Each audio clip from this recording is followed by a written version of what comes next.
Hey guys, JHoyt here. Before we get into today's video, we are making the push to get more subscribers. I want you to go down below the video, check if you're subscribed. If you're not, make sure you go down there and do so. Hit that subscribe button, turn on those post notifications so you never miss an upload. And don't forget, you can always change your mind later.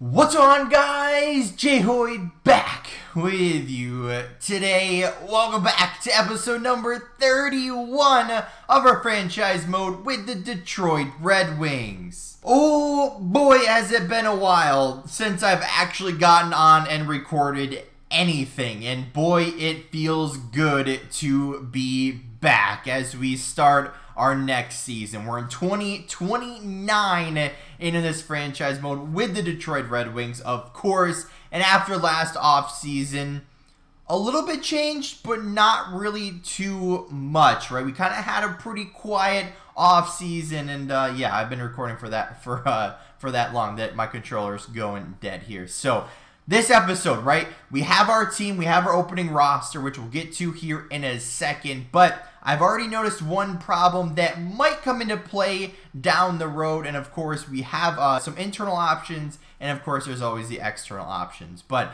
here we are in the start of the season, the 2029 the 2030 season. Let's show you guys the opening night roster. So here is gonna be the opening roster, and I feel like our top 9 hasn't changed for the past like 4 years, but Krebs, Larkin, and Barron, Zadina, Wright, and Raymond, Arsene, Norris, and McIntyre. We're still rocking with those guys, right? These guys just work too perfectly on the lines that they're doing. Plus, they're all performing about the same anyway, so might as well keep it with all the line fits and everything. But new on our 4th line here, we actually have a new addition to the squad, Oscar Olafson. I don't really know how to pronounce it. I probably should start getting guys I know how to pronounce their names. But either way, he was a player that was a 4th line guy out of the lineup for whatever team he was with. And we ended up trading away a prospect defenseman, a surplus prospect defenseman. I think he was like a 75 overall, like 23 years old. Had a little bit of trade value, but not super much. Plus, we have, like, once we get to it, we have a ton of the extra, prospects. So he does fit all of our lines pretty well. That's what I was looking for a player to fit into this squad. Plus, we have Reese here. Once again, perfect line fit across the board. And, of course, Carter Verhaeghe also on that 4th line. So we have a good 4th line again, right? Everyone fits our system. The other one that kind of doesn't really is Barron, which I guess I haven't really pointed out much. But, yeah, his best line fit is the 3rd line, which I'm not going to do because that's just stupid. But I wish somehow he would more like adapt the more he's on that line. That'd be something cool. But yeah, we're not putting him on the 3rd line, mainly because I don't want to. Plus, no one else fits as well as he does on that 1st line, even though he doesn't really fit much at all. But we can't not put him up there. I mean, do we trade him away? Like, do we try to get someone that fits that line better? Like, does that really make sense? Probably not, because we have, what, a month? 2 months? A month until NHL 22, so is it really worth it? Probably not. Then on our defensive core, we have Hannafin and Ekblad. Of course, these two locking it down on that top line. No replacement for those guys. But here's where it gets interesting. So, if you guys remember last year, right, we had I don't remember who we had on the 2nd line, but we had a couple of 83s to fill out our left defensive spots. Well, now we kind of are stuck without a second really good left defenseman, if you will. So we have Corrado here as well as Gudas on our 2nd line. So our idea was, let's move Gudas up, try to get him some more playing time, trying to get him some more points, and try to get his offense going. Well, man down here, nothing against him. He's been great for us. Obviously, I'm not going to get rid of him anytime soon. Like I said, he's been great, but I want to try to get Gudas, some more playing time and see if his offense can translate to the NHL. Right, 60 points in the AHL. That's exactly what we want. But last year, 24 points I know he's playing on the third line, but I was expecting more from an 83, 84 overall defenseman. So we have Corrado there. We have Letton there. So this was the problem I was talking about, right? This is a problem that could come in later on with our left defenseman. So we only have really one really good left defenseman, but we still have 4 good defensemen overall. So I'm not going to try to trade Gudas or Mann, but we have potentially a problem in the works. But we'll get to potential options here in a second once we take a quick look at the AHL team. But something we don't have a problem with, or maybe we do if they don't perform, but that's going to be in net, right? Zanetti has grown to an 87 overall as a 23-year-old low franchise elite goaltender. And I'm pretty excited to have him, right? Last year had some great numbers up in the NHL, right? 15-5 overall. Relatively good stats across the board, right? 911 save percentage, 2.9 goals against. That's not bad at all. Has been pretty good ever since we've gotten him. And obviously, I'm very excited to have him there. But also, another goaltender we have is Jackson Reza, right? An elite, medium elite goaltender. Has been pretty good since we've got him, but he's got the wins, but the stats aren't that great, right? If you head over here to the save percentage, to the goals against, he's been giving up a lot of goals, 200 goals against in 64 games. And obviously, all the math comes down to 3.4 goals against. So although he's been good for us, right, he's gotten us the wins, we're also allowing a lot of goals with him under the or I should say between the pipes. I was gonna say under the helm, but I guess between the pipes would make a little bit more sense. But now that Reza has grown to be better than him, and now that Reza is gonna want a big contract, we might end up getting rid of Reza this year, or maybe this offseason, because he might be still an RFA. I'm not exactly sure. But if Zanetti performs pretty good, and he's performing exactly how we know he can as a backup, as the starter, then there's no reason to keep Reza, right? We're going to have to pay him, and we don't want to do that. We want to find a good backup goaltender to support Zanetti up here, and that's where we're going to be going to next, right? Our AHL team. We have Liston down here as an 84 overall goaltender. Easily could be in the NHL, right? Easily. 84 overall, medium starter potential, has been great down there in the AHL ever since. Did we draft him? I don't remember. Yeah, we did in the 3rd round. But then plus that, we have Pan. I was going to say Payne. Pan down there as well as a 22 overall, or 22-year-old goalie, 78 overall, that was performing really well last year. So we have lots of goaltender depth, and like I said, not that I want to trade Reza, but in the case that we need to, or we want to maybe go after that left-hand defenseman, that's going to provide a lot of trade value towards that whichever piece. But also, we're going to have to take a look. Let's go through our defense first, which we have a surplus of really good young defensemen. So we have Marlowe down here, and the only reason he's not up in the NHL is he didn't really do anything during the preseason, right? He played, I think, on the first line up there the entire preseason up until the last, like, 2 games where I kind of brought all the NHL guys back up and, you know, played, you know, him in different spots, and he just didn't perform, plain and simple. So he's still 21 years old, right? We still have him for a couple of years. I think he's on an extension as well. But we have him down here. We have Heinonen, who we got last year, as well as Hamonic, also really good young defenseman. Benino, Renaud, and Glenn Cross. All of these guys, super young and pretty good already. Lowest guy we have, 76 overall in our starting roster. Plus, like I said, we had a couple more surplus defensemen that weren't even in the lineup. So I felt the need to go ahead and trade for that other guy. But as far as our forwards go, this is where it's kind of crappy, right? Jason Ho, who we got in 11th overall in the draft, has been tearing it up for our AHL team in Grand Rapids, as well as a couple other guys. But unfortunately, as you saw, we don't have the room for them up here. Now, here's the problem. We have a lot of really good young players, but if we don't have anywhere to put them, then they kind of just stay down in the AHL and, you know, they just kind of sit there until, you know, something else happens. Well, the other bad part about having a really good young crew and then getting another really good young crew coming up through the system is we don't have anywhere to put them, like I said. So Krebs is 28. You look through it, Larkin, possibly. We don't really have a, I don't want to say a good replacement for him, but we don't really have a backup plan for him just yet. Then we have Barron, who's young, Raymond, who's 27, but that's still relatively young. McIntyre's 22, Norris is 30, Wright's 25, Zadina 29, Arsene 24. So even once Larkin retires, kind of shift our centers up, and then we still have two really good centers, or not two really good, but one really good center to take over that #1 spot.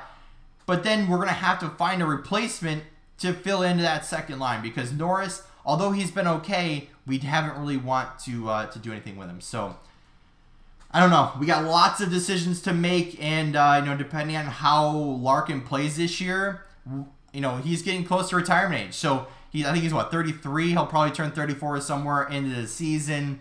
So who knows where he's gonna go? But I've been rambling long enough. Let's get into the 2029-2030 calendar year here and see how our team goes. And funny enough, that's the player we end up trading. So we could get him back, but in this case, we'll just decline it to make the trade official, that we don't have to worry about it. But either way, a strong start to the year, a big win against Buffalo. But like I said, our team, we're good enough that we should be winning more often than not, right?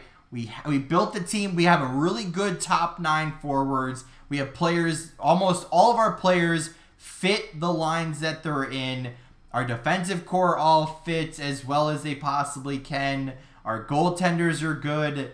I don't know what else to do, right? I don't know what else to do to this team in order to make it work, right? So whatever our team is this year is what exactly we want to be. And what we want to be is right where we are right now. 12-3 to start out this year. That would be, I don't remember how many points I saw. But either way, let's keep it going. Let's get up to the next month here and see how our second month fares compared to our first. But if we keep this up, I'll be one happy camper. Where's the Sabres at? I haven't seen their name in a little bit, other than you know, when we faced them off in that first 10 to, wow, I just looked over, 10-4. So they're in second place, right behind us. So that's not bad. But hey, we're rolling right now. Like, we really are rolling.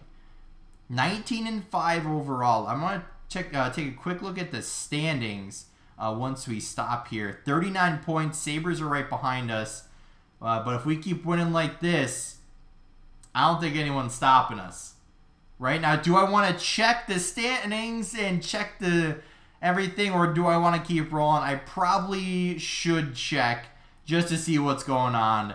And yeah, let's take a quick look. 23-5 overall. 47 points. Sabres right behind us at 20-7 with 40 points. Is 47 the top of the league? We are #1 in the league right now. That's what we love to see. We come back after like 2 weeks of not recording a single video, and we're back in first place in our division and in the league. But let's take a look though. Barron leading the way as our #1 right wing. Larkin there as well. I can't really be too upset when we have our, I think that's our entire top 9 as our top 9 scoring forwards. Right? I can't be upset about that. Reese, 13 goals. 14 points. 13 goals. That's pretty incredible for Hagee. I'm happy with all of that. -7. I'm not too mad about that. There's actually, who's the one player that's not doing too well? Norris. I mean, we can't be super upset, right? Our record's so good right now, and our team's playing so well, we can't be upset, right? Although I'd like a little bit more production on him, I can't be upset at that. But either way, right, all of our forwards are performing pretty much exactly how we want them to defensively. Ekblad and Hannafin leading the way as far as points go. What's really interesting, Gudis, exactly what we wanted with him. 18 points so far, 8 points on the power play as well. Look at Hannafin up there, 1 goal, 7 points overall. So that's exactly what we wanted to see from the boys. Everything is working out perfectly. Corrado, Lettinen, we don't really need points from those guys. Man, not really a lot of points, but who cares at this point? We got our top 3 guys up there. But this is what I'm really interested to see, right? Zanetti and Reza, who's going to be 14 games played. He's 13-0. 13-0. A 907 save percentage, a 2.9 goals against. Zanetti has been getting hit pretty hard, but we're also getting the wins. So